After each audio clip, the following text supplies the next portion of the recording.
Merci à tous d'avoir répondu présent pour cette soirée, donc pour ce sujet qui me tient particulièrement à cœur. Certains d'entre vous qui connaissent mon travail de recherche depuis 20 ans. J'ai commencé, donc j'ai fait une thèse sur l'histoire de l'Hôtel-Dieu au XVIIe et au XVIIIe siècle, d'où le fait que j'ai choisi de le mettre à l'honneur sur l'affiche. Et au cours des années qui ont suivi ma soutenance de thèse, j'ai continué à travailler sur la sphère médicale. Et donc aujourd'hui, je vais vous livrer, c'est une conférence inédite, je vais vous livrer donc le résultat de ces recherches qui ont donné lieu donc à cette intervention avec des documents inédits, comme vous le verrez, issus des dépôts d'archives publiques, comme d'habitude, de la Photothèque nationale de l'hygiène, mais également des archives municipales, départementales, de fonds privés. C'est également le cas de la collection de Thierry Masson, qui est parmi nous ce soir, et que je remercie de bien vouloir la partager avec nous.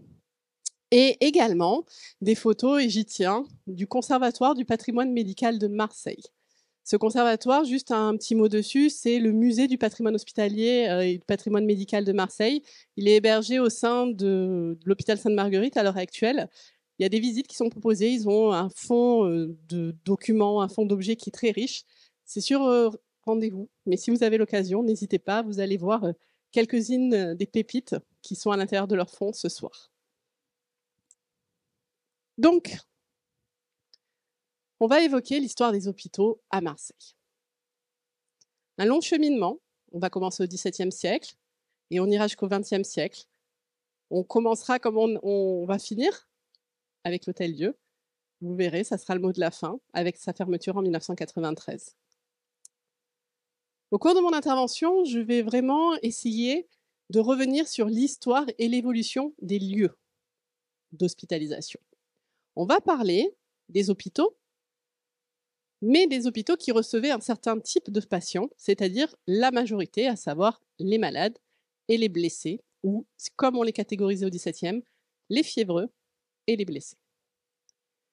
Au cours de mon intervention, je vais donc laisser de côté le système hospitalier dédié à la psychiatrie, ce qu'on appelle aujourd'hui la psychiatrie, qui est un système hospitalier très particulier. Alors, j'évoquerai à certains moments de mon intervention ce système. Néanmoins, comme ce sont des structures de soins très particulières qui ont eu des locaux à part, je ne pouvais pas les traiter comme un élément qui venait s'agglomérer de façon simple, parce que c'est une histoire qui est dense et riche. Donc ce soir, véritablement, je ne vais pas non plus évoquer les lieux de quarantaine, les hôpitaux temporaires, du moins j'expliquerai à certains moments, mais je ne vais pas parler de l'hôpital Caroline ou des Lazarets, des centres de quarantaine. Je vais vraiment axer mon propos sur ce qu'on appelle aujourd'hui l'hôpital, à savoir un lieu d'accueil pour les malades et les blessés. On va chercher à savoir quels étaient les lieux d'hospitalisation entre le XVIIe et le XXe siècle. Comment ces lieux ont évolué? Quelles sont les nouveautés qui sont apparues au cours du temps? Pourquoi elles sont apparues? Qui a motivé et pourquoi ces changements ont été motivés dans la sphère hospitalière? Et finalement, on va essayer de comprendre comment le socle de notre paysage hospitalier actuel a été posé au cours du XVIIe, puis du XVIIIe, puis du XIXe, pour arriver à la situation qu'on connaît aujourd'hui. Donc j'ai choisi un déroulé chronologique pour mon intervention. Donc une première partie où on verra que l'intégralité du système hospitalier était organisée autour de l'Hôtel-Dieu, qui était le seul hôpital généraliste de la ville, et qu'il est resté jusqu'en 1858, date d'ouverture de l'hôpital de la Conception. Dans une seconde partie, on s'intéressera au XIXe siècle, en essayant de comprendre comment ce siècle a été marqué par le retour en force des religieux dans le système hospitalier, mais aussi comment le système hospitalier marseillais s'est adapté aux besoins de cette ville qui était en plein développement. Dans une troisième partie, on s'intéressera donc au XXe siècle, en voyant comment on a eu de graves carences dans ce système hospitalier au début du XXe siècle, qui ont qui ont profondément marqué cette période et qui, après la Seconde Guerre mondiale, et plus exactement dans les années 60, ont été mis de côté au profit de l'apparition de nouveaux centres hospitaliers, que vous connaissez tous, puisque ce sont toujours ceux-là qu'on fréquente aujourd'hui, le moins possible. Mais en attendant, ce sont ceux qui existent aujourd'hui. Le but, c'est véritablement de comprendre comment les Marseillais étaient soignés dans les hôpitaux, dans quel lieu d'abord les Marseillais étaient soignés, dans quel contexte et pour quelles raisons. Voilà le fil rouge de cette intervention, l'évolution des lieux hospitaliers entre le XVIIe et le XXe siècle. On va donc commencer avec le XVIIe et le XVIIIe, 2 siècles que j'ai couplés, car le fonctionnement était quasiment identique, ou du moins a suivi une évolution qui, vous le verrez, qui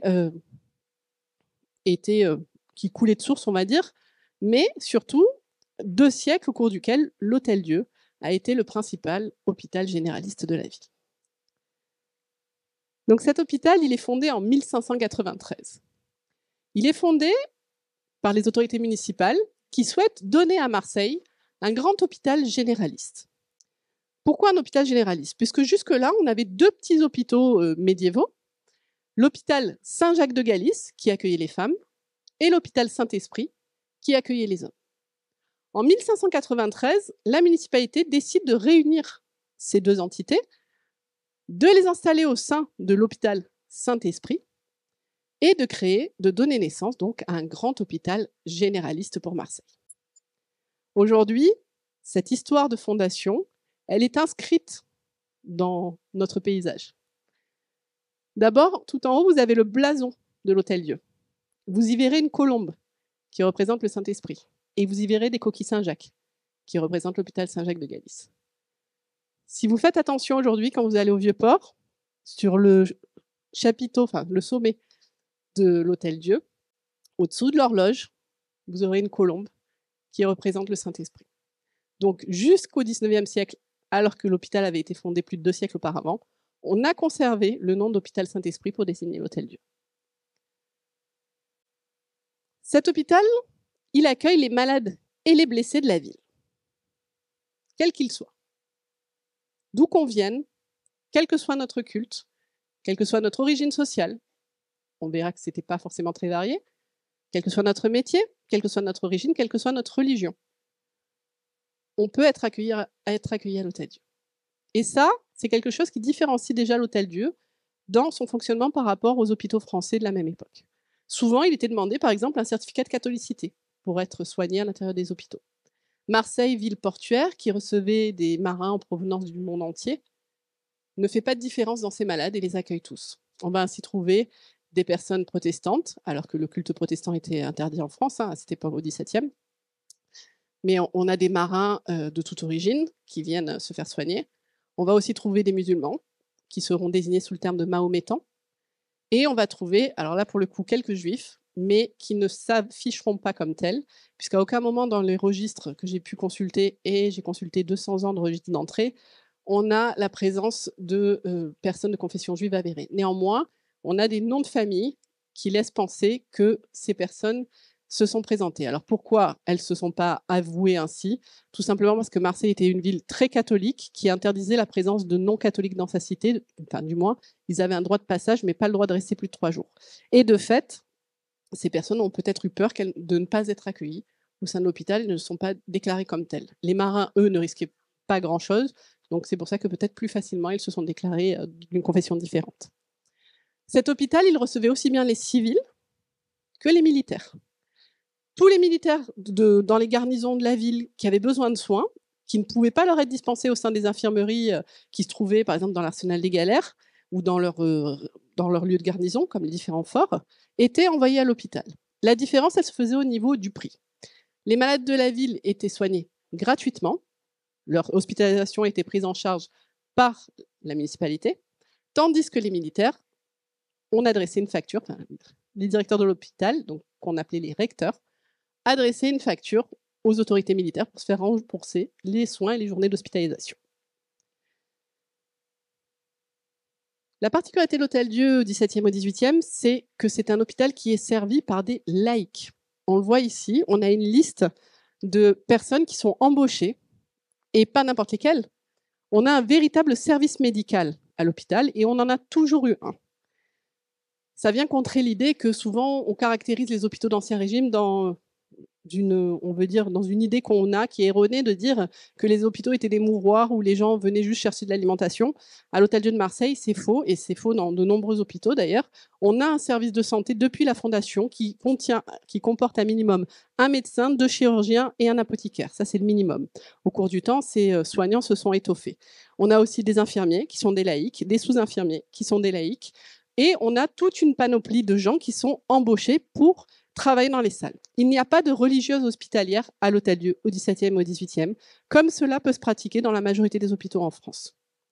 C'est une des particularités de l'Hôtel-Dieu. Pour autant, ce n'est pas un hôpital laïque. Toutes les célébrations du culte catholique y sont célébrées, toutes les fêtes. On a des autels dans les chambres des malades, donc on a des très grandes salles communes, et dans chaque salle commune, on va avoir un autel où la messe est célébrée quotidiennement. Le rituel catholique est suivi les jours de fête, pour les enterrements. On a des prêtres qui viennent s'entretenir avec les patients. Quand ceux-ci ne sont pas de confession catholique, ils essayent de les convertir.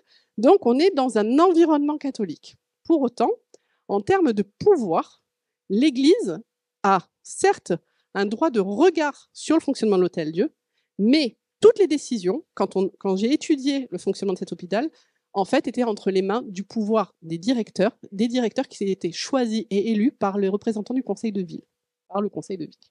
Donc, en fait, on a un hôpital qui est géré par la municipalité. Et ça a son importance dans le fonctionnement de l'hôpital. Alors, pourquoi?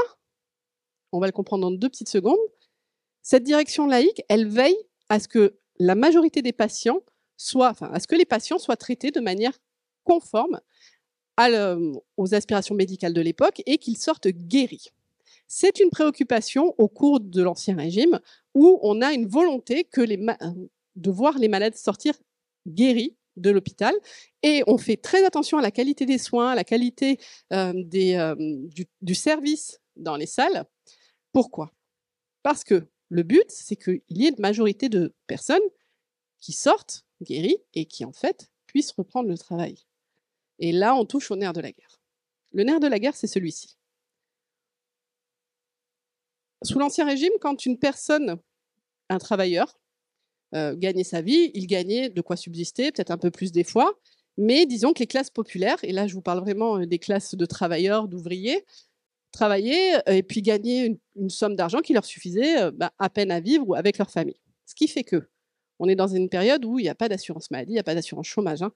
À partir du moment où on tombe malade, on perd tous ses moyens de subsistance. Donc on peut un peu vivre sur ses économies si on en dispose, mais si ce n'est pas le cas, ou si la maladie dure trop longtemps, on ne peut pas se remettre au travail rapidement. Ce qui fait quoi? Ce qui fait que très rapidement, on peut tomber dans la misère et emporter avec soi sa famille.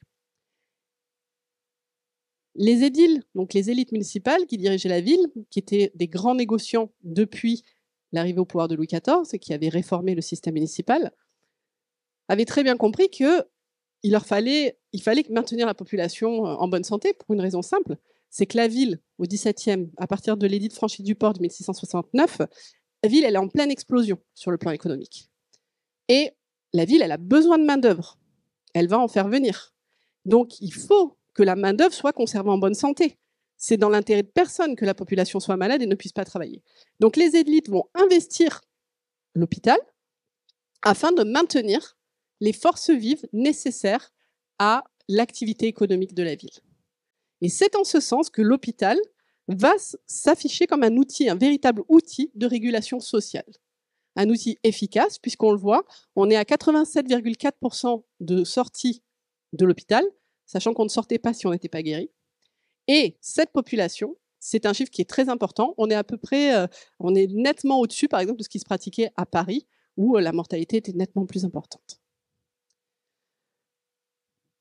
Je vous ai dit que les bâtiments de l'Hôtel-Dieu avaient été installés dans les locaux de l'hôpital Saint-Esprit. Ça, c'est au prime abord. Très vite, on va construire un nouvel hôpital, un nouveau bâtiment en forme de L pour accueillir tous les malades. On va l'agrandir à plusieurs reprises, donc 1692 et 1720. Sauf qu'à chaque fois, on a un défaut de place. À chaque fois, tout au long des délibérations qui ont été prises par les recteurs, ce qui revient, c'est il n'y a pas assez de place, il faut agrandir l'hôpital, on va le déplacer, non on ne le déplace pas, on l'agrandit, oui on l'agrandit, mais on n'a plus les moyens, bon on va chercher ailleurs. On tourne en rond en fait. véritablement. Ce qui va se passer, c'est qu'au bout d'un moment, au XVIIIe siècle, on a une ville qui a besoin de cet hôpital. Vous l'avez compris, il faut disposer des forces vives nécessaires à l'économie. Et donc, la municipalité va d'abord acheter des terrains derrière l'Hôtel-Dieu, et puis commander à des architectes des plans. Le premier architecte à avoir travaillé sur les plans d'Hôtel-Dieu, et pas des moindres, c'est Jacques-Germain Soufflot. Alors Soufflot, ça vous parlera, c'est entre autres l'architecte de l'église Sainte-Geneviève à Paris, le Panthéon. Et puis, comme d'habitude à Marseille, on laisse tomber l'illustre architecte et on va donc prendre le neveu de l'architecte du roi, donc là, en l'occurrence, Jacques Ardouin Mansart de Sagonne, qui va dresser donc des plans qu'on voit ici pour un hôtel-dieu monumental qui va venir remplacer la structure. Sauf que voilà, on ne peut pas fermer l'hôpital pendant les travaux. Il y a un besoin qui est trop présent. Donc, on va conserver le vieil hôpital que vous voyez ici. Hop. Donc, pour vous donner un ordre d'idée, aujourd'hui, la rue Casserie, alors, les 13 escaliers, c'est là. Donc, le petit escalier qui monte. Là, c'est l'équivalent de la structure actuelle, puisque ce corps de bâtiment, d'ailleurs, existe toujours. Et donc, on voit que l'hôpital était vraiment devant. On va construire ce grand hôpital entre 1756 et 1753 et 1786, pardon. Et on va donc lui donner cette amplitude-là, ce grand hôpital qui viendra donc tenter de répondre aux besoins de la ville. Alors, l'Hôtel-Dieu, c'était un hôpital généraliste. Tout autour de lui gravitait une petite série d'hôpitaux qui venaient compléter l'offre de soins hospitalière. Le premier, c'est ce qu'on appelle l'hôpital des convalescents. Alors celui-ci, il travaillait de pair avec l'Hôtel-Dieu. Il est ouvert donc en 1654, rue des Convalescents, une rue qui porte toujours ce nom d'ailleurs, en souvenir de cet hôpital qui s'est trouvé, et la structure, elle existe toujours, vous la voyez en photo. Cet hôpital, il était destiné à accueillir les convalescents qui sortaient de l'Hôtel-Dieu. Donc à l'origine, quand il est créé, il se trouve en dehors de la ville, puis avec l'agrandissement de 1660, il est intégré. Donc ce que vous voyez le trait là, ce sont les murailles de la ville. Donc on est à la liste des remparts. Cet hôpital, il va donc accueillir les convalescents, ce qui va permettre à l'Hôtel-Dieu de libérer des lits pour les malades qui arrivent et qu'il est parfois obligé de refuser parce que quand il y a une très forte affluence. Mais en l'occurrence, cet hôpital, pendant 3 jours, les malades vont y être hospitalisés afin de s'assurer de leur guérison. S'ils ne sont pas guéris, on les renvoie à l'Hôtel-Dieu. Donc on voit qu'il y a véritablement une volonté de voir les personnes guéries. Et c'est écrit dans tous les registres, seul un patient guéri peut sortir de l'hôpital. Il n'y a qu'une exception, c'est s'il est considéré comme incurable. Alors justement, un autre hôpital, pour le coup, malade incurable, on parle des lépreux. La lèpre est une pathologie qui a fait des ravages au cours du Moyen-Âge. Au cours de l'époque moderne, elle se tasse. On a un hôpital qui avait été bâti en dehors de la ville, dans le quartier Saint-Lazare.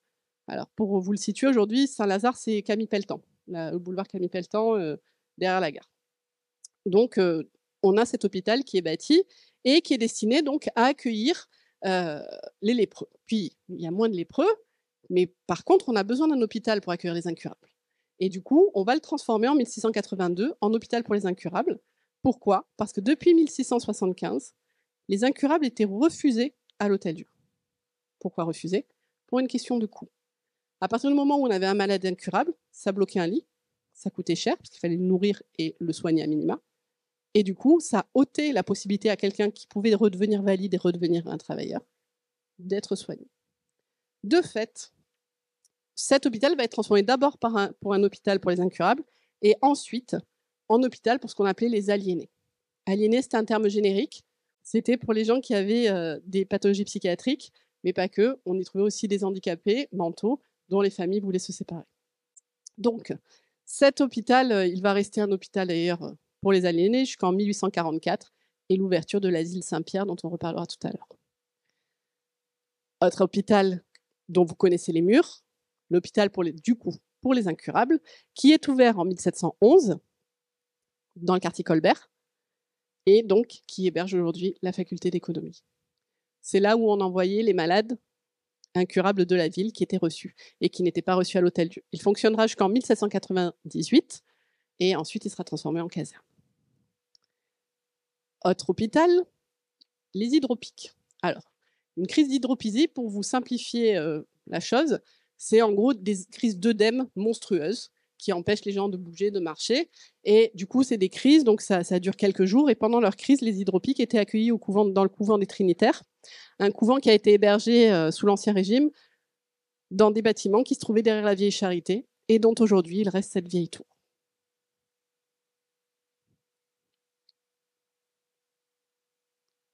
L'Hôtel-Dieu ne pouvait pas accueillir tous les malades.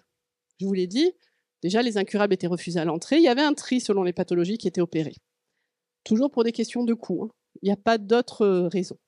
On refusait aussi les galeux sans fièvre. On refusait les femmes enceintes au-dessus d'un certain terme, enfin d'un certain mois de grossesse. On refusait les incurables, on refusait les aliénés. Ça, c'était pour une question de désordre dans les salles, parce que quelquefois, il y en a qui ont été internés, et bon, ça s'est pas super bien passé. Il y en a un jour qui a poignardé son voisin de lit. Donc, du coup, ils ont dit, on va peut-être éviter les interner. C'est ce qu'ils ont fait. Et puis, il y avait des gens qui avaient honte. L'Hôtel-Dieu, c'était véritablement une structure de soins, certes, qui fournissait des soins gratuitement, mais qui était avant tout destiné aux gens qui n'avaient pas les moyens de se payer des soins médicaux ou d'aller à la pharmacie se soigner par eux-mêmes, donc chez les apothicaires. Et quelque part, il avait cette connotation un peu honteuse d'aller mendier des soins médicaux. Et donc, il y avait des familles qui étaient ni trop pauvres, mais pas assez aisées pour se payer leur traitement, qui se trouvaient dans des situations délicates. Et on avait tous ceux qui étaient refusés. Dans ce cadre-là, va être fondé les œuvres de l'hôpital de la Grande Miséricorde et l'hôpital de la Petite Miséricorde, qui étaient destinés à fournir aux familles des soins à domicile ou alors carrément leur donner des tickets, ils allaient chercher les médicaments dont ils avaient besoin gratuitement à la pharmacie de l'Hôtel-Dieu. Cette œuvre, elle a fonctionné au-delà de l'Ancien Régime, on le voit, puisqu'en 1844, elle va s'installer dans ces locaux qui existent toujours, rue Fondrivieille. Et donc aujourd'hui, si vous passez rue Fondrivieille, c'est une perpendiculaire à la place de l'Anche. Quand vous avez la place de l'Anche devant vous, c'est la dernière petite rue sur votre droite avant la place de l'Anche. Vous montez un petit escalier et vous allez voir sur le linteau est écrit « Œuvre de la Grande Miséricorde ».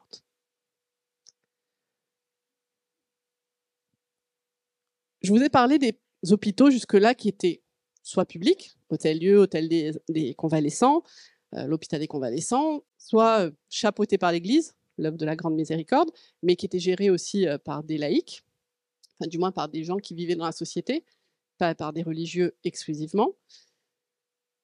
On a au XVIIIe, et ça c'est quelque chose qui est assez particulier dans le paysage français, la création d'une clinique à but non lucratif, du moins ce qu'on appellerait aujourd'hui une clinique à but non lucratif. Alors qu'est-ce que c'est? On a un médecin, le médecin du roi, le docteur Aubert, qui va décider, sur sa cassette personnelle, sur ses fonds propres, d'édifier un hôpital au bout des allées de Meilhan, donc là où se trouve aujourd'hui le cinéma L'Artplex, en face de l'église des Réformés, d'édifier cet hôpital, qu'il va appeler l'hôpital du Sauveur, en référence à Jésus-Christ, hein. Là, pour le coup, c'est assez clair comme référence, dans un but pour lui de foi, de donner et d'aider son prochain, et il va créer cet hôpital pour les malades qui sont refusés à l'Hôtel-Dieu, encore une fois, et à qui il souhaite fournir des soins. Les cancéreux, ceux qui ont des problèmes d'écrouelles, ceux qui sont syphilitiques, pardon, pas syphilitiques, on n'en parle pas encore à cette époque-là, les maladies vénériennes.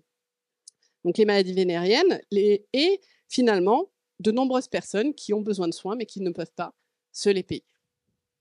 On remarque qu'on a des grandes familles qui vont se payer des lits et elles pourront choisir qui elles vont mettre dans ces lits. Et là, c'est intéressant parce qu'on retrouve le concept de j'aide mon prochain, mais parce que j'y tire un avantage. L'avantage, il est double. Non seulement on s'achète une belle image, puisque du coup, aux yeux de la société, on est un bienfaiteur, mais en plus, on choisit le pauvre qu'on veut envoyer à l'hôpital, qu'on veut se faire soigner. Et si c'est quelqu'un qui travaille pour vous, ben, ça tombe encore mieux. Donc, on a cette première, ce qu'on qualifierait aujourd'hui de clinique, mais qui n'était pas, qui était considérée comme un hôpital privé. Tout va changer avec la Révolution. Au moment de la Révolution, on va avoir une réforme totale de l'assistance. Tous les petits hôpitaux vont être fermés, à l'exclusion de l'asile, des aliénés et des incurables. Tous les autres vont être fermés. Enfin non, pardon, les incurables aussi sont fermés. Tout est fermé et donc les malades sont tous rapatriés au sein de l'Hôtel-Dieu, qui devient donc la méga structure hospitalière. Ce qui tombe bien, puisqu'on vient de l'agrandir, les travaux ont été finis en 1786, donc il y a de la place. Et ça devient donc cette méga structure.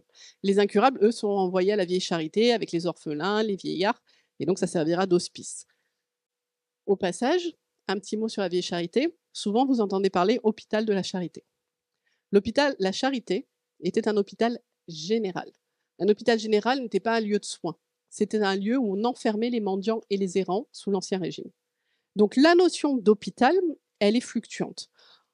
Souvent, on a tendance à amalgamer. Néanmoins, il faut vraiment faire la différence. Un hôpital Hôtel-Dieu est un hôpital pour les malades. Un hôpital général est un hôpital pour enfermer les mendiants et les errants.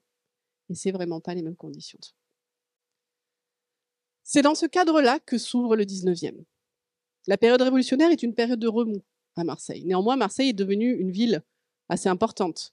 Elle est passée de 45 000 habitants au début du XVIIe à 115 000 au début du XIXe. Voilà aussi un des facteurs qui va expliquer, et qui va expliquer longtemps, pourquoi la ville a eu des problèmes de place au niveau hospitalier. C'est-à-dire qu'au cours de l'Ancien Régime, et ce que je vous dis là sera aussi valable pour le XIXe, on n'anticipait pas assez la croissance de la population pour une bonne et simple raison, c'est qu'elle était exponentielle. Et de fait, le problème du manque de place a été un problème récurrent et va l'être au XIXe siècle. Ce XIXe siècle, il est d'abord marqué par le retour en force des religieux. Des religieuses hospitalières qui vont être recrutées pour s'occuper de la surveillance notamment des salles des malades à l'Hôtel-Dieu à partir de 1811. Et pourquoi ça a son importance?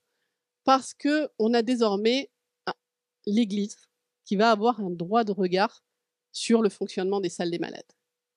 Alors qu'avant, le recteur né de l'hôpital, donc un des directeurs était l'évêque, il pouvait participer, donner son avis, mais en général, il ne le donnait que sur des questions de religion. Là, les sœurs vont être partie prenante aux soins. Et ça change tout. C'est un enjeu de pouvoir. Parce qu'en étant dans les salles, même si c'était déjà le cas, même s'il y avait déjà des idées qui étaient passées et qu'il y avait un certain prosélytisme qui était mis en place dans les salles au XVIIe et au XVIIIe siècle, au XIXe, ça va encore plus se renforcer et affirmer le pouvoir de la religion au sein des salles. Les religieuses, elles resteront jusqu'en 1903, du moins à l'Hôtel-Dieu. Dans d'autres hôpitaux, vous verrez que ça s'est passé pas tout à fait de la même façon. Et elles ne le quitteront qu'à la faveur de la loi de séparation de l'Église et de l'État. Du coup, qu'est-ce que ça génère, la présence forte des religieux? Eh bien, des personnes qui ne souhaitent pas être hospitalisées à l'Hôtel-Dieu. Des personnes de confession autre que le catholicisme. Depuis la Révolution, la liberté de culte a été établie à Marseille, en France, et donc de fait à Marseille aussi. Et donc, n'importe qui peut se vouer à n'importe quel culte. Ce qui veut dire qu'on va avoir, par exemple, des protestants, des juifs, qui vont arriver dans les salles de l'Hôtel-Dieu et qui vont être confrontés au fait qu'on a des sœurs qui essayent de les convertir, ou des bénévoles. Pour contrer cette volonté prosélyte, on va avoir des infirmeries confessionnelles qui vont être mises en place. Alors, il y en a un peu partout en France, hein. C'est le cas de l'hôpital Rothschild, par exemple, à Paris, donc un hôpital, comme le nom l'indique, qui est financé par la communauté israélite. Et à Marseille, le premier organe confessionnel hospitalier qui est créé, c'est l'infirmerie protestante, que vous connaissez aujourd'hui sous le nom qu'elle a pris en 1840, l'hôpital Ambroise Paré, du nom d'un grand chirurgien de la Renaissance. Cette infirmerie, à la base, elle est prévue pour accueillir uniquement les femmes et les enfants. Elle s'installe rue d'Alger, dans une première intention, dans un petit appartement. Et puis finalement, grâce à une levée de fonds au sein de la haute bourgeoisie protestante marseillaise, les armateurs Freycinet, Franz Mayer de Montricher comptent parmi les donateurs. Les protestants la communauté va acheter des terrains et faire construire une infirmerie digne de ce nom qui sera petit à petit agrandie pour lui donner l'apparence qu'on lui a connue, donc jusqu'à sa fermeture en 2013. Les hommes n'y seront accueillis qu'à partir de 1935, tout comme les non-protestants. Pourquoi c'est intéressant qu'on y reçoive des femmes d'abord?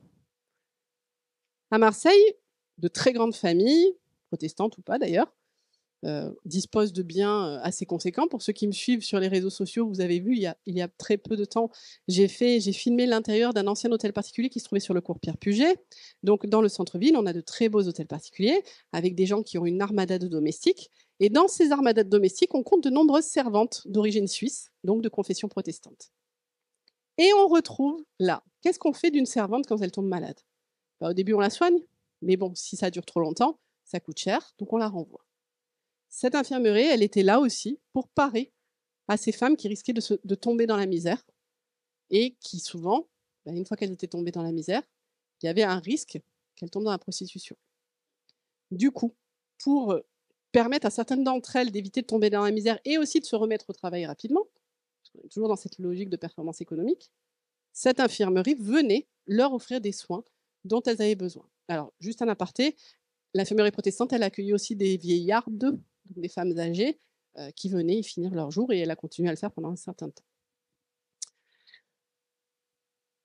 En 1848, une petite révolution dans le monde hospitalier marseillais. Donc on a toujours l'Hôtel-Dieu, qui est le plus grand hôpital de la ville, qui se trouve donc sur les hauteurs du Vieux-Port, et l'infirmerie protestante qui vient d'être édifiée, du côté de la rue de Lodi, et donc juste de l'autre côté du boulevard Baille, qui lui aussi est en plein boom, en plein développement, on va créer un hôpital militaire, l'hôpital Michel Lévy, du nom d'un grand chirurgien du Royaume de France, en l'occurrence qui a opéré sur les campagnes militaires et qui s'est illustré par des techniques chirurgicales de pointe sur le champ de bataille. Cet hôpital Michel Lévy, donc, quand il est ouvert, il vient changer la donne, puisque jusque-là, rappelez-vous, les militaires étaient soignés à l'Hôtel-Dieu. Ce qui fait qu'ils occupaient des lits qui auraient pu être occupés par les civils. Donc ça va libérer de la place à l'Hôtel-Dieu, et en plus, on leur construit une structure dédiée, un hôpital qui correspond aux normes en vigueur à l'époque, et qui était assez massif. On ne pourrait pas dire joli, mais il était assez massif, assez imposant, et donc il y a de l'espace qui s'ouvre. Il y a tellement d'espace que l'Hôtel-Dieu va en profiter, que quand il y aura trop de malades à l'Hôtel-Dieu, ils les enverront chez Michel Lévy. Donc pour vous dire, ça va aussi être une ressource hospitalière pour la ville en temps de forte pression. Cet hôpital, il va fonctionner jusqu'en 1963, date à laquelle il sera fermé, démilitarisé. Les malades partiront dans le nouvel hôpital militaire qui sera créé dans les quartiers nord, l'hôpital Lavéran, dont on parlera tout à l'heure. Et on aura donc en lieu et place les services de l'assistance publique des hôpitaux de Marseille qui prendront possession des lieux. On a une maternité notamment qui va y être installée, puisque quand j'en ai parlé sur les réseaux, j'ai eu pas mal de gens qui m'ont dit j'y suis née, j'y ai accouché. Donc voilà. Donc il y avait une maternité jusqu'en 1990, et puis finalement ça sera désaffecté, rasé et remplacé par un programme immobilier. Le grand événement pour l'hôpital public au XIXe siècle, c'est l'ouverture de l'hôpital de la Conception. Cet hôpital, il se trouve toujours dans ce périmètre, un peu plus loin sur le boulevard Baille. Alors, pour info, il n'avait pas d'entrée sur le boulevard Baille au début. L'entrée se faisait par la rue Saint-Pierre, là où il y a toujours une entrée d'ailleurs. La raison, c'est qu'il y avait un couvent entre l'hôpital et le boulevard Baille, et les sœurs ne voulaient pas laisser passer les malades par leur terrain. Donc pendant très longtemps, il n'y avait pas de passage sur le boulevard Baille, il fallait passer par la rue Saint-Pierre.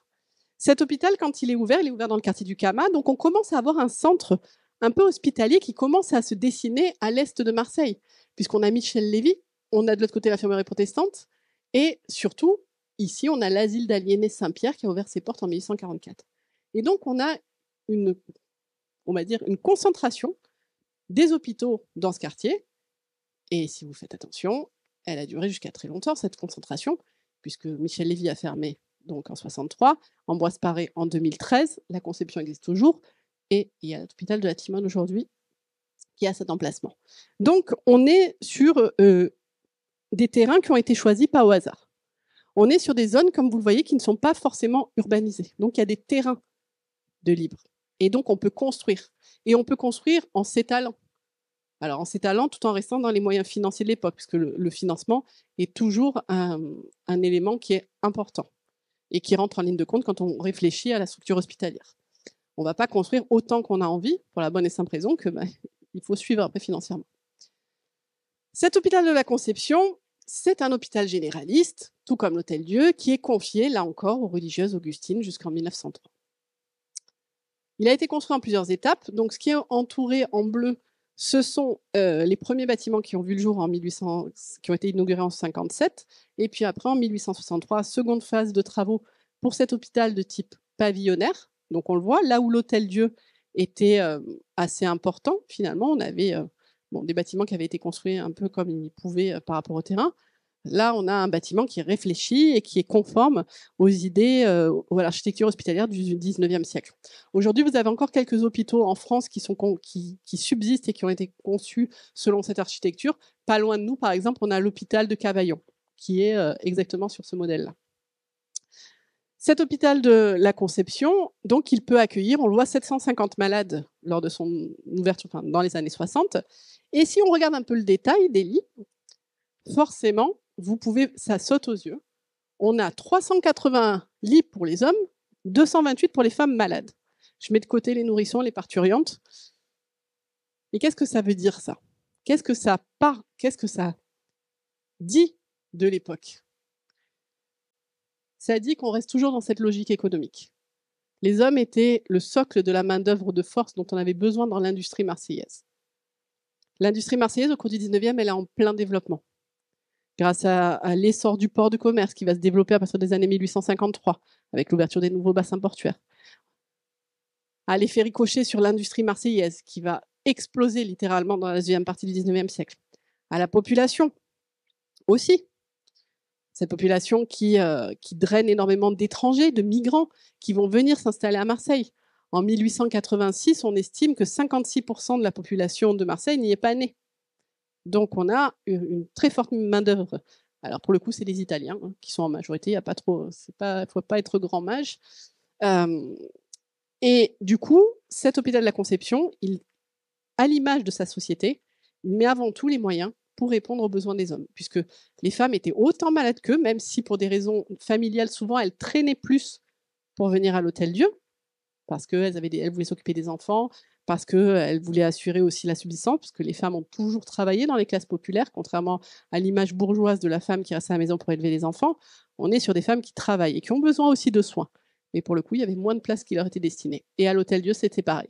Et non seulement c'était pareil, mais en plus, elles étaient hébergées dans des conditions de soins qui étaient nettement moins agréables que les hommes, puisqu'elles étaient logées dans des salles qui se trouvaient sous les combles. Donc des combles, l'isolation, 17e, 18e, on ne connaît pas. Donc je vous laisse imaginer la température en hiver et surtout la température en été. Ça, c'est aussi une récurrence où les qualités d'hospitalisation des femmes étaient nettement moindres. Alors, ce n'est pas le cas à la Conception, tout le monde est traité à la même enseigne. Néanmoins, elles ont moins de place que les hommes. L'hôpital de la Conception, dans son architecture, dans la façon dont il a été pensé, il illustre vraiment les progrès de la médecine de l'époque. La première des choses qui est vraiment mise en avant, c'est l'architecture, donc l'architecture pavillonnaire dont je vous parlais, qui a comme principal avantage de laisser circuler l'air.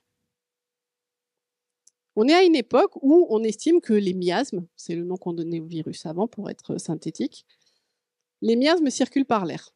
Donc plus on aère, moins on aura de risque d'attraper un microbe, un virus. Et donc, on construit ces ailes pavillonnaires, mais qui ont aussi un avantage, c'est qu'elles réduisent la superficie des salles communes. Donc, on se retrouve avec des salles communes d'une trentaine de patients, là où avant, on pouvait en mettre jusqu'à une centaine, voire plus en période de surcharge dans les salles de l'Hôtel-Dieu, puisque c'était des grandes salles qui accueillaient les malades, donc les lits côte à côte, comme on peut le voir. Ça a continué. Néanmoins, on a cette réduction du nombre de patients par salle, qui a un avantage, c'est de réduire aussi les cas de contagion. Et ça, c'est quelque chose dont je vais vous parler maintenant, parce que c'est quelque chose qui est un phénomène qui va durer dans le temps, qui déjà au XVIIe, XVIIIe existait, au XIXe, au XXe. Vous allez le voir, ça va s'incarner même au XXe avec l'ouverture de quoi? De salles pour les contagieux. La contagion était véritablement une préoccupation majeure des hospitaliers. Pourquoi? Parce qu'à partir du moment où une personne était contaminée au sein de l'hôpital, on ajoutait une pathologie à sa pathologie initiale.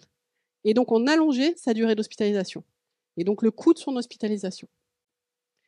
Donc, c'était pas du tout rentable pour l'hôpital qu'il y ait des épidémies au sein de ces salles. Et il fallait les éviter à tout prix. À tel point qu'on va créer des salles pour les contagieux, voire carrément, à l'hôpital Salvatore, on en parlera, un hôpital qui les accueillera. On sépare la médecine et la chirurgie, puisque avant, les opérations avaient lieu dans les salles, devant les yeux de tout le monde, y compris devant les enfants, puisqu'il n'y avait pas de séparation des enfants et des adultes. La seule séparation qui existait à l'Hôtel-Dieu, c'était les hommes, les femmes d'un côté, on ne mélangeait pas les sexes. C'est quelque chose qui est resté, plus ou moins pendant longtemps. Et on ne mélangeait pas les fiévreux et les blessés. Mais sinon, tout avait lieu dans les salles des malades. Et donc, avec la conception, on va avoir des salles de chirurgie dédiées aux personnes qui ont besoin de soins chirurgicaux et des salles de médecine qu'on appellerait donc médecine générale. Avec ça, cet hôpital, il va aussi se démarquer par ses progrès en matière d'hygiène. C'est-à-dire qu'on est au cours d'une époque où on prend conscience des notions d'asepsie. Donc le fait de devoir se désinfecter les instruments de chirurgie, ça va vous faire frémir, mais avant, on se servait d'un même instrument d'un malade à l'autre, et on ne le nettoyait pas au passage, ou alors peut-être des fois on le rinçait à l'eau ou on l'essuyait avec un linge, ça c'est quand ils avaient de la chance. Donc je vous laisse imaginer les transferts de germes, et ce qu'on appellerait aujourd'hui, du coup, les maladies qui se transmettaient d'un patient à l'autre. Donc là, au 19e, on commence à prendre conscience de la transmission par les instruments, par le fait qu'il faille se laver les mains. Et donc, ces éléments-là, plus un hôpital neuf, avec des lits nouveaux, vont contribuer à amorcer un changement d'image de l'hôpital.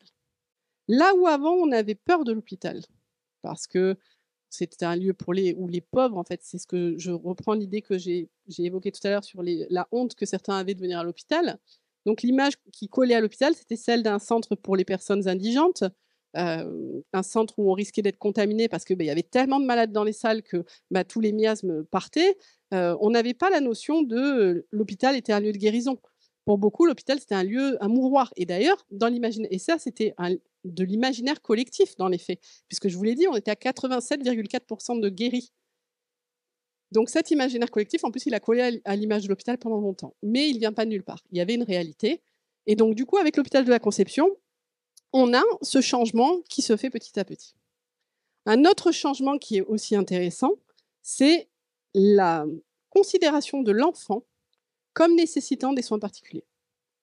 La pédiatrie, c'est une discipline qui est très nouvelle, qui s'est développée au cours du XXe siècle. En l'occurrence, à Marseille, jusqu'à l'ouverture en 1886 d'un pavillon dédié aux enfants, on avait des salles donc, où les enfants étaient mélangés aux adultes. Alors, il y avait des salles avant 1886 pour les enfants, mais ça, c'est un phénomène très nouveau, puisqu'à l'Hôtel-Dieu, par exemple, les enfants abandonnés qui étaient recueillis à l'Hôtel-Dieu, puisque c'était une autre des vocations de l'Hôtel-Dieu, étaient hospitalisés dans les salles communes des adultes. Et donc, voyez tout ce que les adultes venaient. Alors, il faut se remettre dans le contexte de l'époque où les enfants travaillaient très jeunes, et donc ils étaient insérés socialement beaucoup plus tôt qu'aujourd'hui. Néanmoins, ils avaient quand même leur sensibilité liée à leur jeune âge. Et donc, au 19e, on commence aussi à comprendre que l'enfant est un patient à part entière, mais différent d'un adulte. On adaptait déjà les posologies auparavant, c'est-à-dire que déjà dans les traitements, on voit que les doses sont adaptées à la corpulence, par exemple, les doses de traitement, de médicaments. Et là, au 19e, ça continue, mais avec une prise en compte encore autre, qui est celle d'enfants comme d'individus différents de l'adulte. Et donc, on marque là, quelque part, à l'intérieur du cadre hospitalier, le début de l'émergence du patient, de la reconnaissance de l'enfant en tant qu'un patient à part. Et donc qui générera bien sûr plus tard l'émergence de la pédiatrie comme d'une science à part, avec donc des enfants qui ont aujourd'hui des spécialistes qui sont spécialisés dans, c'est le cas de le dire, dans le traitement de leur propre pathologie. Autre nouveauté à l'Hôtel-Dieu, on va y ouvrir une maternité. Donc il y avait déjà, jusqu'au XVIIIe siècle, il n'y avait pas de maternité à Marseille. Au-delà de 6 mois, les femmes étaient refusées à l'Hôtel-Dieu. Donc elles accouchaient chez elles, et si elles n'avaient pas de chez elles, parce que ça arrivait, les mendiantes, il y avait un hôpital qui s'appelait l'Entrepôt où elles pouvaient faire leurs couches. Au 19e, on commence à voir émerger une maternité. Donc il va être à l'Hôtel-Dieu, on va créer des salles pour les femmes qui vont accoucher, puis il y aura un couvent qui va être réquisitionné. Mais là, pour la première fois, on crée un bâtiment dédié pour les femmes enceintes. On a également l'ouverture d'un service d'obstétrique en 1876 qui va donc de pair avec l'ouverture de cette maternité. Une autre particularité de la conception, je vous ai parlé tout à l'heure des hôpitaux généraux. Je vous ai parlé de la différence avec l'hôpital. Et là, on a une petite similitude entre les deux. L'hôpital de la Conception avait une aile qui était dédiée à ce qu'on appelait les vénériennes. Donc, c'est celle que j'ai entourée. Cette aile, en fait, elle était destinée à accueillir les femmes qui étaient condamnées à être soignées car elles étaient atteintes de maladies vénériennes. Je dis bien condamnées, c'était sur décision de justice. Ces femmes, en fait, c'était souvent des prostituées qui étaient contrôlées par l'administration, qui étaient malades, et qu'on enfermait de force au sein de l'hôpital de la Conception. Elles étaient surveillées étroitement par les sœurs, qui faisaient régner une discipline de maître. Et si elles sortaient du rang, il faut savoir qu'à la Conception, pendant longtemps, il y a eu des cachots au rez-de-chaussée de ce bâtiment. Donc, elles étaient véritablement enfermées jusqu'à leur guérison. Ce n'est pas sans rappeler un autre hôpital qui s'appelait l'hôpital Saint-Joseph, qu'on connaît sous le nom du refuge. Il y a une rue qui porte ce nom, la rue où il se trouvait dans le panier aujourd'hui. Ce refuge, en fait, il était surnommé la galère des femmes, en opposition à l'arsenal des galères, donc où on construisait les galères du roi, et où il y avait des travailleurs de force et des travaux, enfin, donc du coup des bagnards, ce qu'on appelait les bagnards, des gens condamnés aux travaux forcés. Et donc on appelait l'hôpital Saint-Joseph, le refuge, la galère des femmes. Ça vous donne le niveau de discipline qui régnait et le niveau de la... Voilà. Et donc on a à la Conception un service qui s'impose comme un héritage finalement de cette galère des femmes. Et ça a perduré un sacré bout de temps. Au-delà de l'ouverture de la Conception, on va aussi transformer l'Hôtel-Dieu. Ce cliché, donc, vous avez là d'abord l'hôpital tel qu'il est, donc après les travaux de 1786, avec donc cette aile-ci qui a été reconstruite en 1780, qui a été terminée en 1783, et l'hôpital ancien qui subsiste, qu'on n'a pas pu détruire, parce que du coup, comme je vous le disais, il fallait maintenir une structure hospitalière. Cette photo, elle est issue du Fonds Terris. C'est la seule qu'on ait des bâtiments de l'Hôtel-Dieu qu'on voit ici. Voilà à quoi ressemblait cet hôpital dont je vous parle depuis tout à l'heure. Toutes petites ouvertures pour les femmes, les hommes. Je rigolais pas quand je vous disais qu'il y avait une inégalité de traitement. Voilà l'hôpital qui va être reconstruit entre 1862 et 1865. Donc on va détruire tout cet hôpital-là, qui se trouve à l'emplacement du petit jardin qu'on a devant l'Hôtel-Dieu. On va aussi détruire les grandes ailes qui le reliaient au bâtiment central, que vous voyez ici. Donc on détruit ces ailes-là. On étend ces ailes-ci, donc ici, et on donne naissance à cet hôpital-là, tel que vous le voyez en 1928, qui est l'Hôtel-Dieu, la façade actuelle. Et du coup, qu'est-ce qui se passe? Eh ben, on modernise l'Hôtel-Dieu. On ouvre des grandes baies pour laisser circuler l'air, toujours dans cette idée de aération, on laisse passer les miasmes. Et on perd de la place. Sauf que c'est une période où ça n'arrange pas les affaires de personne de perdre la place. Parce pour vous donner des chiffres, en 1850, on était autour de 195 000 habitants à Marseille. En 1900, on est autour de 400 000. Et on a du coup deux centres hospitaliers. Et on perd de la place. Mais par contre, on gagne en qualité. On gagne en qualité, mais plein de gens se voient refuser l'entrée des hôpitaux. Il n'y a pas de place, leur pathologie nécessite des soins, donc on les oriente vers d'autres structures. Et puis des fois, il n'y a pas de place, il n'y a pas de place. Hein. On pousse les murs autant qu'on peut, mais on ne peut plus. Et donc, il y a un système de solidarité parallèle qui va se mettre en place, avec des grands bourgeois philanthropes qui vont financer un système de dispensaires un peu partout dans la ville. L'œuvre de la Grande Miséricorde, qui continue son œuvre, hein, comme je vous l'ai montré tout à l'heure, et des dispensaires qui vont être ouverts avec des médecins qui ont une clientèle privée et qui vont accorder une fois dans la semaine des consultations gratuites au sein de ces dispensaires. J'ai choisi de vous parler d'un de ces dispensaires, un peu particulier qui existe toujours, dont les murs existent toujours, parce que lui, il a fermé en 1962. C'est le dispensaire des enfants malades qui se trouvait rue Saint-Sébastien et qui accueillait donc gratuitement les malades qui avaient besoin de soins médicaux, uniquement les enfants. Et là aussi, on retrouve cette volonté d'avoir une individualisation de l'enfant en tant que patient nécessitant des soins particuliers. La comtesse Gilbert de Voisin, dont il reste le nom sur la façade, qui est l'artisane de la construction de ce dispensaire qui a été bâti sur un terrain donné par la ville. Donc la ville donne un terrain, mais après une riche particulière va construire le dispensaire. On a un accord qui est fait, ce qu'on appelle aujourd'hui un partenariat public-privé. En l'occurrence, c'était avant-gardiste ça. Cette comtesse, elle va tout faire pour proposer des soins de meilleure qualité aux enfants. Elle va envoyer ses médecins à droite à gauche pour voir d'abord le matériel nécessaire et puis véritablement pour faire de ce dispensaire un centre de santé performant et mettre donc à disposition des parents qui n'en ont pas les moyens de traiter leurs enfants un centre de soins gratuit. Et ça vient dans un contexte où on a une forte mortalité infantile et toujours garder en tête ce développement économique. On a besoin de bras. On a besoin que les enfants grandissent et qu'ils deviennent de la main-d'œuvre quelque part. On a besoin d'entretenir cette société. On ne peut pas se permettre que des familles qui travaillent mettent tout leur argent dans des soins à apporter aux enfants. D'abord, elles ne pourraient pas le faire. Et donc, quelque part, ces dispensaires vont venir soutenir l'effort de la population et l'effort économique qui est fait. Et ce n'est pas pour rien si ces dispensaires ils sont subventionnés par ces grandes familles industrielles qui ont parfaitement compris, tout comme l'avaient compris les grands bourgeois au XVIIe, l'intérêt de faire de l'hôpital un outil de régulation sociale. Et donc la ville va s'appuyer sur ces grands bourgeois pour proposer une offre hospitalière alternative qui est indispensable au fonctionnement du service de santé à Marseille.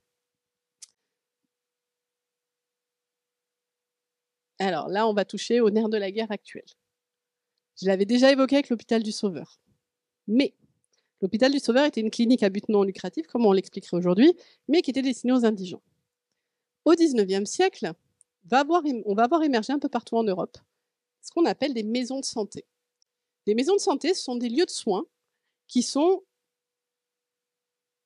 lucratifs, en l'occurrence, dirigés par un médecin, qui vont à la base être spécialisés dans le traitement d'une ou plusieurs pathologies. Maladies chirurgicales, maladies des femmes, maladies des yeux, orthopédie. Et donc, on a des grands médecins qui vont ouvrir des cliniques. Pourquoi ils les ouvrent ? Parce que leurs patients, avant ça, ils étaient traités à leur domicile, sauf que le domicile, ça ne permet pas un suivi des soins réguliers, parce que le médecin ne peut pas être tout le temps sur place, tout comme le personnel infirmier qualifié. On ne peut pas avoir des soins qui vont suivre l'état du patient. Et en cas d'urgence, par exemple, on va être tributaire du médecin, de là où il se trouve dans la ville, et s'il peut venir. Là, au sein de ces cliniques, non seulement on a des médecins particuliers qui sont à disposition des patients, mais en plus, on a un service de médecine constant, surveillance des soins constante.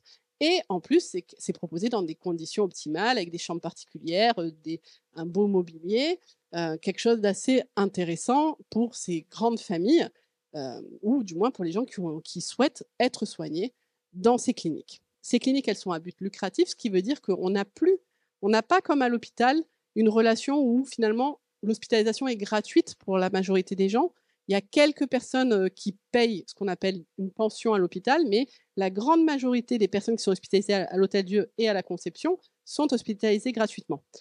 Là, on est dans un rapport commercial. Ça veut dire qu'on n'est non plus entre un médecin et un patient, enfin pas non plus, on est dans une relation patient-médecin, mais aussi on est dans une relation médecin-client, avec une attente de résultat. Et donc, ces cliniques, elles vont tout faire pour être performantes et pour finalement ramener de la clientèle.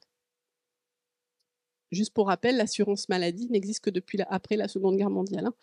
Donc, on est encore à une période où ceux qui ont les moyens de se soigner avec des grands médecins, et s'ils le peuvent, ils le font.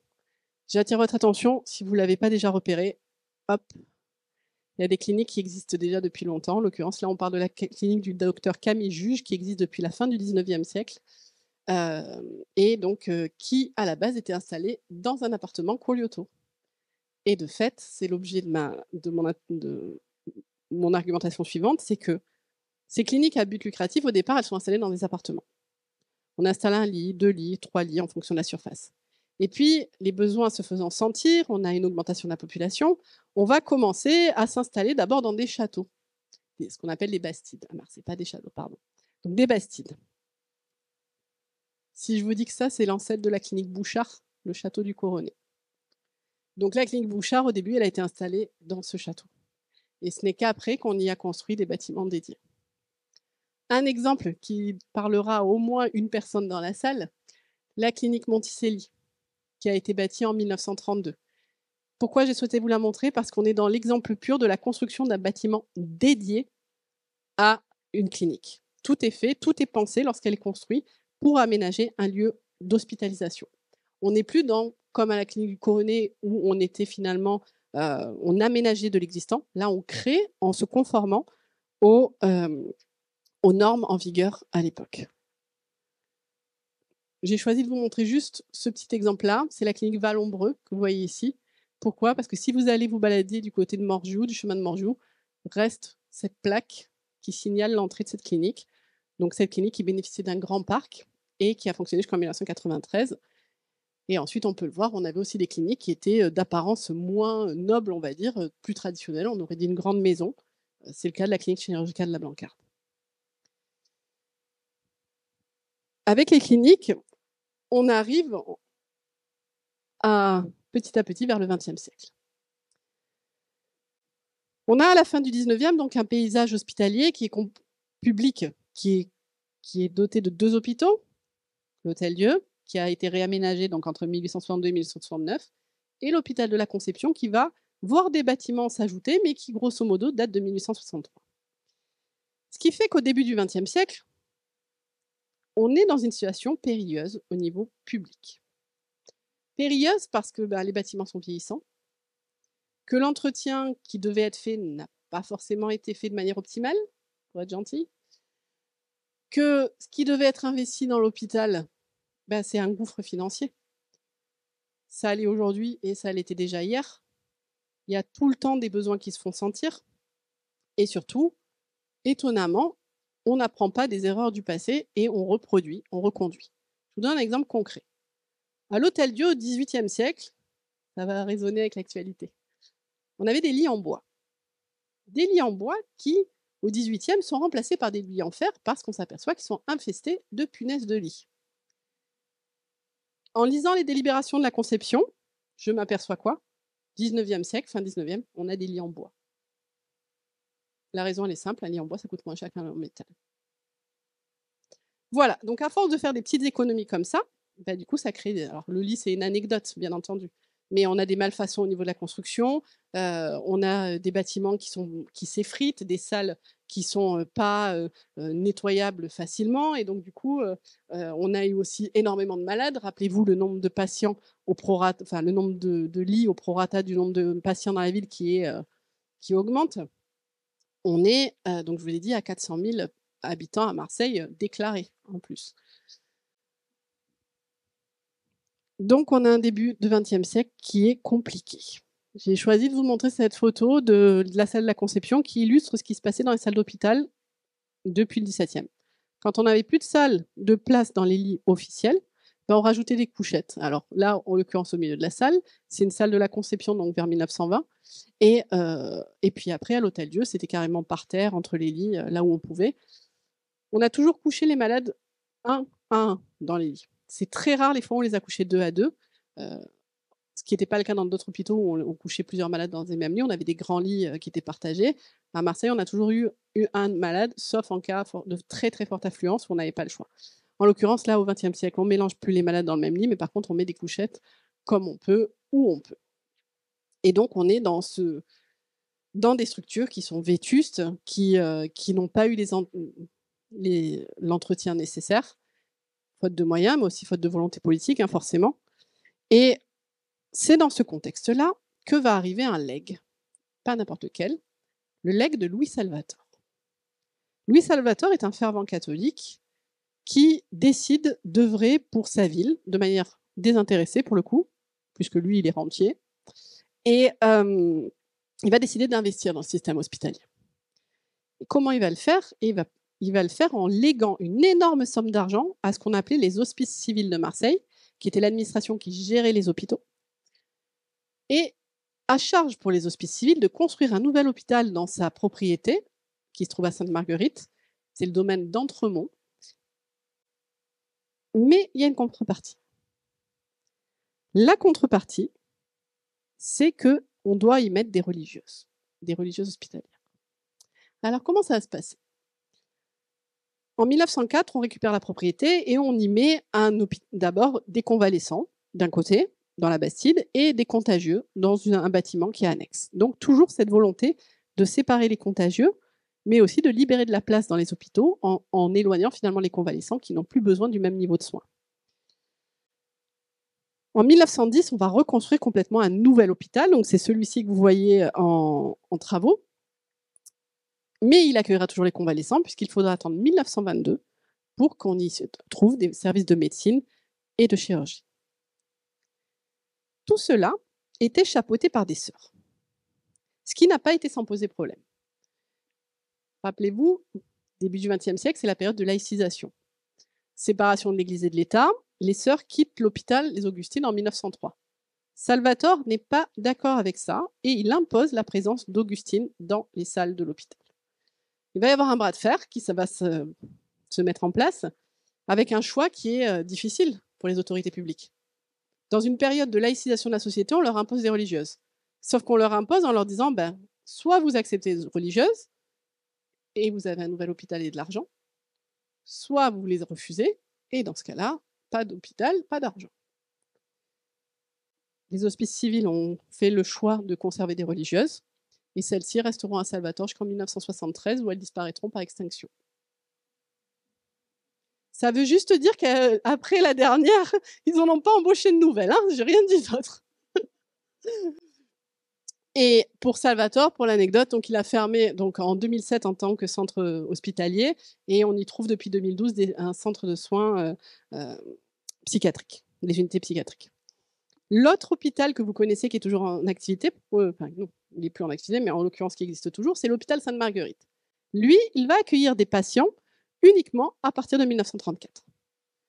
Donc, cet hôpital, à la base, quand il a été ouvert en 1889, c'était un hospice. Il accueillait les vieillards, les orphelins, tous ceux qui se trouvaient avant à la Vieille Charité qu'on ferme et qu'on transforme en caserne, et on renvoie tout le monde à Sainte-Marguerite où il y a un grand parc et où il y a des bâtiments assez massifs qui sont créés au cours du temps. Et donc, à partir de 1934, il y a une pression qui se fait. Donc, depuis 1922, il y a eu l'ouverture de Salvatore, on a la Conception et l'Hôtel-Dieu qui fonctionnent, mais on a aussi une population qui continue à augmenter. Deux chiffres, 1900, 400 000 habitants, la veille de la Seconde Guerre mondiale, 650 000. Il faut soigner tout ça, tout ce monde. Et du coup, on ouvre des services à Sainte-Marguerite et on les développera pendant la Seconde Guerre mondiale et aussi après. Cet hôpital, finalement, il sera fermé en 2006 en tant que lieu d'hospitalisation, chirurgie, médecine. On y trouve toujours des services de santé. Hein. Il y a le caisson hyperbare notamment qui s'y trouve, des unités psychiatriques. Je crois qu'il y a une unité de gérontologie aussi. Donc, il existe toujours et il fait toujours partie du pôle de la PHM. En attendant, l'ouverture des services à partir de 1934 va permettre de soulager un peu, certes Salvatore qui se trouve en face, puisqu'on se trouve toujours, comme le nom l'indique, dans le quartier Sainte-Marguerite, mais également la Conception et l'Hôtel-Dieu. L'hôpital public est toujours déficient. Vous l'aurez compris, ce n'est pas 4-5 hôpitaux, même avec tous les lits qu'ils proposent, qui vont permettre de soigner cette ville. Et du coup, on a toujours d'abord un système de santé pour les plus démunis, des dispensaires, donc le dispensaire des enfants malades dont je vous parlais tout à l'heure. J'ai pris un extrait en fait de l'indicateur marseillais qui était l'annuaire de l'époque. Donc un dispensaire au catalan, un dispensaire homéopathique, puisque l'homéopathie a fait son apparition au XIXe siècle, et donc on a certains médecins qui soignent uniquement par cette méthode. On a le sanatorium Jean Martin, qui se trouve sur la Corniche, et donc on a aussi un centre antituberculeux. Ça, c'est quelques-uns des exemples donc, de centres qui sont toujours épaulés par des dons et qui voient justement qui peuvent fonctionner grâce aux dons de riches armateurs, négociants, commerçants qui composent la société marseillaise. Au-delà de ces dispensaires, de véritables hôpitaux vont voir le jour grâce à la générosité de certains Marseillais. Le premier d'entre eux, c'est ce qu'on appelle l'hôpital d'Esbief, qui à la base portait le nom d'hôpital Saint-Louis. Alors pourquoi Saint-Louis? Parce qu'il a été fondé par les administrateurs de la raffinerie de sucre Saint-Louis, la société immobilière de Marseille. Donc on retrouve là encore ce fonctionnement qui existait déjà au XVIIe, XVIIIe et donc au XIXe et donc au début du XXe siècle. Cet hôpital d'Esbief, il est entouré, il a une histoire un peu particulière. À la base, c'était une école communale de garçons qui est réquisitionnée comme énormément de lieux à Marseille pour devenir, pendant la Première Guerre mondiale, un centre de soins pour les blessés de guerre. Il y a eu à peu près 120 hôpitaux auxiliaires temporaires pendant la Première Guerre mondiale à Marseille qui ont été ouverts un peu partout. Et d'ailleurs, il y en avait un juste derrière nous, au sein des couvents jésuites qui accueillait les bureaux de la préfecture, qui est juste rue Saint-Sébastien. Donc là, c'est un des hôpitaux qui ferme après la guerre, mais qui est récupéré. Paul Desbief va œuvrer pour qu'on continue à avoir un service médical, et un hôpital va s'y ouvrir en 1920, donc l'hôpital Saint-Louis, et il prendra le nom d'hôpital d'Esbief à la mort de celui-ci en 1922. Cet hôpital d'Esbief, en 1991, il s'allie avec l'hôpital Ambroise Paré, et c'est de leur fusion et de leur fermeture à tous deux en 2013 que naîtra l'hôpital européen. Aujourd'hui, les terrains, l'hôpital d'Esbief a disparu, il a été rasé, et il y a un programme immobilier qui est en cours de construction, il est en cours de finalisation dessus. Donc c'est à la Joliette, on est juste derrière les docks que vous voyez ici. Dans un autre registre, on a les grands bourgeois qui créent des structures de soins, on a aussi l'Église qui va soutenir l'élan de conservation de son pouvoir au sein de la sphère hospitalière. L'abbé Jean-Baptiste Fouque, qui est un bienfaiteur marseillais bien connu, il a œuvré pour les orphelins, il a fait beaucoup de bien autour de lui. Il décide, après la Première Guerre mondiale, de récupérer un couvent de Sacramentine avec l'aide d'une bienfaitrice qui lui donne l'argent pour, afin d'y ouvrir un hôpital catholique pour les indigents. Le but, c'est de contrer la laïcisation de la société et de conserver la religion au centre du soin, puisque depuis 1903, la religion est absente de l'hôpital. Alors, sauf justement dans tous les hôpitaux maintenant, vous n'avez plus de crucifix, vous n'avez plus de symboles religieux, chose qu'il y avait dans les salles des patients auparavant. Depuis 1903, dans les hôpitaux publics, tout ça a disparu. À Saint-Joseph, si vous faites attention, il y a encore, alors il n'y avait pas si longtemps, je ne sais pas si c'est toujours le cas, dans la maternité, il y avait des crucifix au-dessus des lits. Peut-être ils les ont enlevés parce qu'il y avait trop de patients qui les décrochaient le temps de leur séjour. Parce que ça, j'ai vu ça pas mal de fois aussi. Donc cet hôpital Saint-Joseph, il est ouvert dans un couvent de Sacramentine qui se trouve sur le Prado, là où il se trouve toujours d'ailleurs. Et donc c'est un hôpital privé, mais cette fois à but non lucratif, tout comme l'était d'ailleurs d'Esbief. Ça veut dire que les personnes vont pouvoir y être hospitalisées sans avoir à payer leur hospitalisation, mais en contrepartie, elles seront largement entretenues du culte catholique.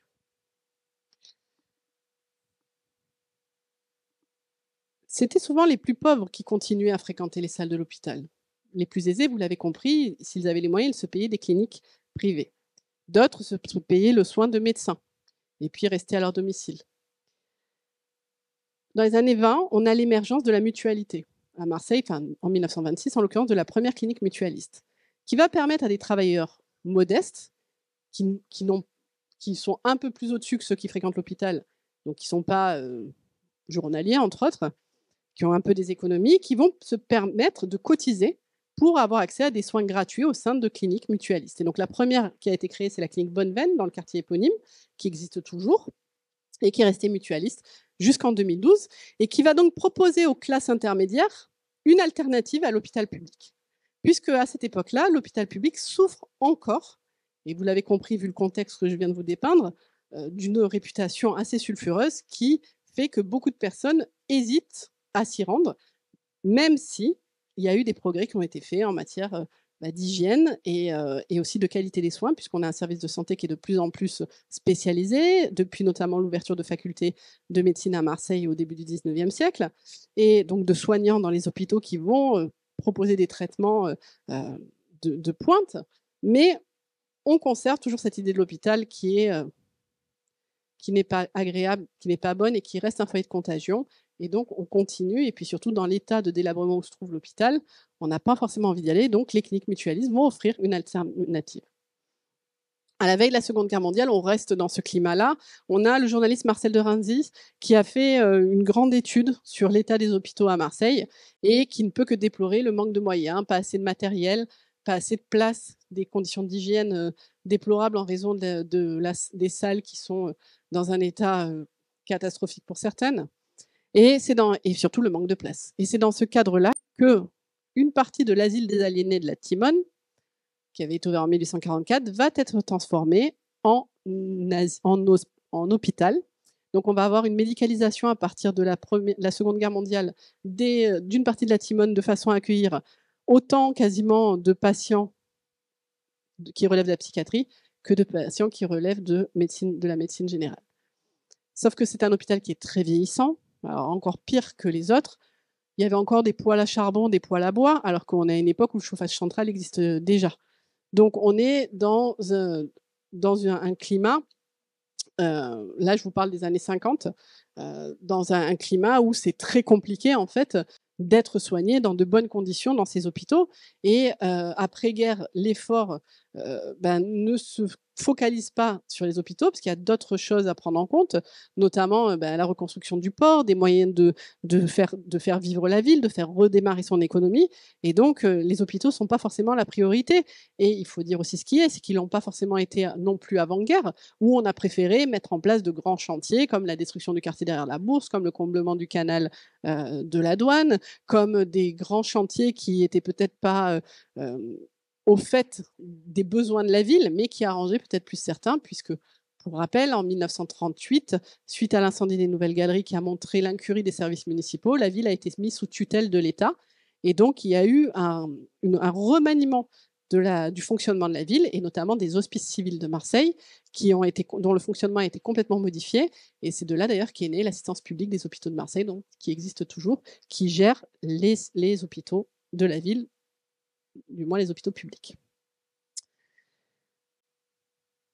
On essaie quand même d'apporter des améliorations. On va ouvrir par exemple un hôpital pour les contagieux et pour les maladies infectieuses dans le nord de Marseille, à la Calède. Donc c'est l'hôpital que vous connaissez sous le nom d'Oufouette-Boigny, qui est aujourd'hui un centre de formation pour les infirmières, et donc qui ouvre dans les locaux d'un ancien hôpital anglais pour les marins, qui avait fonctionné très peu de temps. Et finalement, on va y mettre les contagieux, on les isole du reste de la population hospitalière, ce qui permet toujours d'éviter, de limiter les risques d'épidémie, mais aussi de traiter de façon plus particulière les pathologies qui venaient d'outre-mer, puisque Marseille est un port. Marseille draine énormément de pathologies qui ne sont pas habituellement recensées dans la périphérie, dans le Royaume de France, et du moins en France, en République, au XXe siècle, autant pour moi. Et donc, du coup, on a ce centre spécialisé qui va être dédié aux maladies infectieuses, aux maladies tropicales, à tel point qu'on va même avoir le président de la Côte d'Ivoire, Houphouët-Boigny, qui va œuvrer pour les liens entre son pays et entre les médecins de son pays et les médecins marseillais. D'ailleurs, c'est pour ça que quand on refait l'hôpital dans les années 70, on lui donne son nom. Cet hôpital, il sera fermé en 1995 et ses services, ils ont été déplacés au sein de l'hôpital Nord. On arrive là au point de tournant. À partir des années 60, tout va changer. Le premier événement, c'est l'ouverture de l'hôpital Lavéran. L'hôpital militaire Lavéran, qui est ouvert en 1963, en lieu et place d'un hôpital militaire qui était destiné, là encore, aux contagieux, l'hôpital Labadier. Et cet hôpital Lavéran, il est le premier des grands hôpitaux modernes de Marseille. D'abord son architecture monobloc, qui permet une meilleure circulation des services, fini les salles communes, qui existaient encore à la Conception notamment, et dans d'autres hôpitaux. On a des chambres individuelles avec des sanitaires individuels, c'est la grande nouveauté. Et puis surtout, on a des médecins militaires qui y travaillent constamment, sauf que pour l'instant, il est réservé aux militaires. Donc l'hôpital Michel Lévy est fermé et on rapatrie tout le monde dans les quartiers nord. Un an plus tard, va s'ouvrir dans le nord de Marseille le CHU Nord, le Centre hospitalo-universitaire Marseille-Nord. Il est ouvert en 1964. C'est l'un des tout premiers CHU de France. Le premier, c'est à Poitiers. Le deuxième, c'est à Marseille. Et ce CHU, il va véritablement, avec l'hôpital Lavéran, marquer un tournant dans l'image qu'on a de l'hôpital. D'abord, on est sur des bâtiments neufs. On est comme à Lavéran sur un hôpital monobloc, avec une réflexion qui est faite en fonction des connaissances médicales de l'époque pour optimiser le fonctionnement des services, les flux des patients, les flux des personnels de santé, les blocs opératoires qui sont rassemblés à certains endroits. On a des services qui sont optimisés. on a un héliport, on a véritablement une modernité qui s'impose avec, suivant la réforme qui a été impulsée en 1958 par le monsieur Debré, qui va être fondatrice puisque ça va donner au CHU, la loi Debré, elle va créer les CHU, c'est-à-dire des centres de recherche cumulés à des centres de soins, cumulés à des centres de formation. Ça peut vous paraître fou, mais avant la loi de Debré de 58, les étudiants en médecine n'étaient pas obligés de faire des stages en hôpital. Ils pouvaient, s'ils le souhaitaient, et passer l'externat, enfin, quand ils passaient l'externat, ils faisaient des stages, mais si ils ne souhaitaient pas les faire, ce n'était pas obligatoire. À partir de là, on impose dans le cursus médical le passage par l'hôpital, avec des professeurs qui seront là aussi obligés d'être à plein temps à l'hôpital, puisque jusqu'à la réforme de la loi Debré, les médecins, les chefs de service, pouvaient avoir une clientèle en ville et conserver leur clientèle en ville et travailler, entre guillemets, ce qu'on appellerait aujourd'hui à mi-temps, à l'hôpital. Là, désormais, les praticiens hospitaliers sont obligés d'être sur place, sur site, depuis cette réforme, et ça va être le cas à l'hôpital Nord. Et ça va véritablement tout changer. Parce que désormais, on vient à l'hôpital parce qu'on sait qu'on va y être bien soigné, dans des qualités, avec une qualité de soins optimale. Il y a un autre événement qui a changé la donne, et pas des moindres, c'est la création après la Seconde Guerre mondiale de la sécurité sociale, qui donne accès à tous les travailleurs, à tous ceux qui cotisent, au même type de soins, et donc à une prise en charge de l'hospitalisation, complétée par une mutuelle, pas, et en attendant, il y a une prise en charge qui n'existait pas pour tous les travailleurs. C'est-à-dire que les travailleurs intermédiaires qui, avant, se trouvaient dans une situation où ils ne voulaient pas se mélanger aux indigents à l'hôpital et ils n'avaient pas les moyens de se payer une clinique privée, vont avoir accès à des soins, et des soins de qualité. Et là, on change. Ce basculement, 10 ans plus tard, il va être confirmé par la création de l'hôpital de la Timone. Donc, on rase l'hospice Saint-Pierre, l'asile Saint-Pierre. Il n'en reste que le bâtiment que vous voyez devant, qui existe toujours à l'heure actuelle. Et on va créer un hôpital pour adultes et, la grande nouveauté, un hôpital pour enfants. Et on retrouve là la préoccupation que j'évoquais tout à l'heure de mettre l'enfant au centre des soins et finalement de faire de l'enfant un patient particulier qui nécessite des soins particuliers et qu'on reconnaît, cette reconnaissance, elle s'incarne dans la création de cet hôpital qui leur est dédié et qui existe toujours. L'assistance publique des hôpitaux de Marseille, donc les hôpitaux publics, continue à se développer. On va raser dans les années 80 l'hôpital de la Conception, qui était véritablement un gouffre financier qu'on n'arrivait pas à mettre à niveau, et donc on le rase et on reconstruit en lieu et place cet hôpital avec des bâtiments qui vont être ajoutés successivement jusqu'en 2010.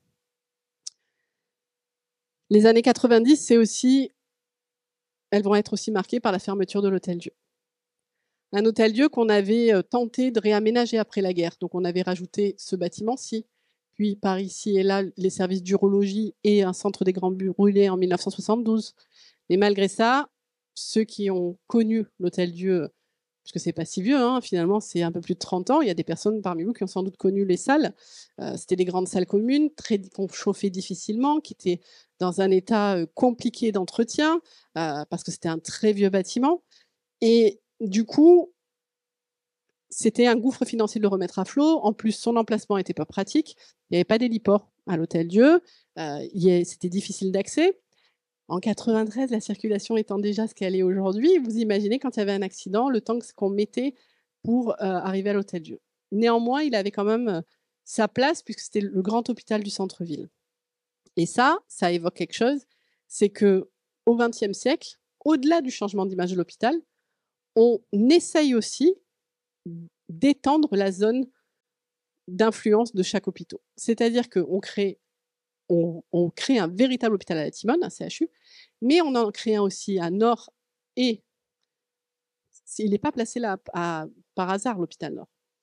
Jusqu'à ce que l'hôpital Nord soit ouvert en 1964, les villes tout alentour de Marseille, mais également ces quartiers nord, le seul hôpital qui leur restait, c'était soit Desbièvres, soit l'Hôtel-Dieu, en hôpital public. Résultat des courses, on est dans les années 60, dans une période où le nord de Marseille s'urbanise à mort. On est dans une urbanisation colossale. Dans les années 60, c'est le retour des Français rapatriés d'Algérie qu'il faut loger. On va construire à tour de bras des cités dans les quartiers nord.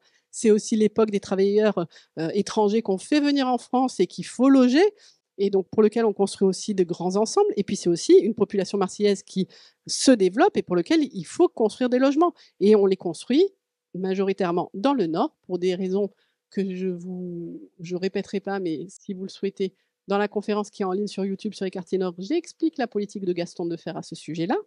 Je clôt la parenthèse, tout ça pour vous dire qu'on est dans une zone qui nécessite d'avoir un hôpital et l'hôpital Nord va répondre à ce besoin, tout comme la Timone et la nouvelle conception vont aussi répondre aux besoins de la ville. Et finalement, en 1993, on ferme l'hôpital de l'Hôtel Dieu, mais parce qu'on peut le faire aussi, parce qu'il y a d'autres centres hospitaliers qui peuvent prendre le relais. Avec la fermeture de l'Hôtel Dieu, on arrive à la fin de notre échange, de cette intervention sur l'histoire des hôpitaux à Marseille, entre le XVIIe et le XXe siècle. Donc, on a vu que le système hospitalier a su, finalement, avec beaucoup de difficultés, mais a su se renouveler, qu'il y a eu des changements qui ont été impulsés, que même si jusqu'en 1858, il n'y a eu qu'un seul véritable grand hôpital généraliste dans la ville, il a pu s'appuyer sur des petites structures annexes et sur la philanthropie aussi des élites. Tout ça pour permettre aux forces vives de la ville de conserver une santé, donc de conserver à la ville les forces vives nécessaires à son activité économique. Et en ce sens, l'hôpital s'est imposé comme un outil de régulation sociale qui est resté au cours du 19e, mais également du 20e siècle, et avec, au 20e siècle, un tournant qui a été pris, celui de proposer une offre de soins qui n'était plus réservée finalement qu'aux indigents, qui étaient la cible hospitalière publique pendant très longtemps, mais qui s'est étendue à toute la population, grâce à l'assurance maladie, grâce à la construction de nouveaux bâtiments, grâce à l'amélioration des systèmes de santé et finalement grâce aussi au changement d'image que les hôpitaux marseillais ont connu. Alors de nos jours, l'assistance publique, c'est 3300 lits, pour vous donner quelques chiffres. Donc ça, c'est les chiffres de 2022. C'est 5 hôpitaux, Salvatore, Sainte-Marguerite, la Timone, CHU Nord et la Conception. Ce sont des hôpitaux qui sont en complète qui essayent du moins d'être en complète transformation. Il y a de grands travaux qui sont en cours. Là, si vous avez suivi récemment, il y a le pôle mère-enfant qui va être construit, un nouveau pôle mère-enfant qui va être construit au sein de l'hôpital de la Timone. On a de grands chantiers de rénovation qui sont amorcés dans les grands centres hospitalo-universitaires. Et on a toujours quand même le socle de certains bâtiments anciens. C'est le cas de Sainte-Marguerite. L'hôpital public, à côté de ça, il continue à s'appuyer sur des structures de soins hospitalières privées, que ce soit des structures à but lucratif, comme le cas des cliniques Clerval, Beauregard, ou non lucratif, comme le cas du dernier né sur la scène hospitalière marseillaise, qui est l'hôpital européen. Cette scène privée, elle est indispensable pour permettre à la ville de disposer du nombre de lits dont elle a besoin, puisqu'on est sur une offre de soins qui domine celle de l'hôpital public. Alors pas de beaucoup, mais elle domine quand même. L'hôpital public aujourd'hui est face à de nouveaux challenges, nombreux. On a aussi le cas de l'hôpital psychiatrique, qui est encore une offre de soins qui est au-delà de l'offre de soins que je viens d'évoquer. Le cas des maternités également, qui a aussi une histoire propre à Marseille. Mais sans doute que quand on réfléchit à l'offre de soins à Marseille et qu'on regarde un peu derrière, on s'aperçoit que constamment, il y a eu un problème de place, il y a eu un problème de moyens, des choses qui restent récurrentes. Peut-être qu'au cours des siècles, on a eu un problème de prospective, de ne pas anticiper forcément les besoins, qu'aujourd'hui, on essaye d'y parer, mais ça, seul l'avenir nous dira si les décisions d'aujourd'hui étaient les bonnes. Je reste sur mon domaine, l'histoire. Je vous remercie de votre attention et je vous souhaite une bonne soirée.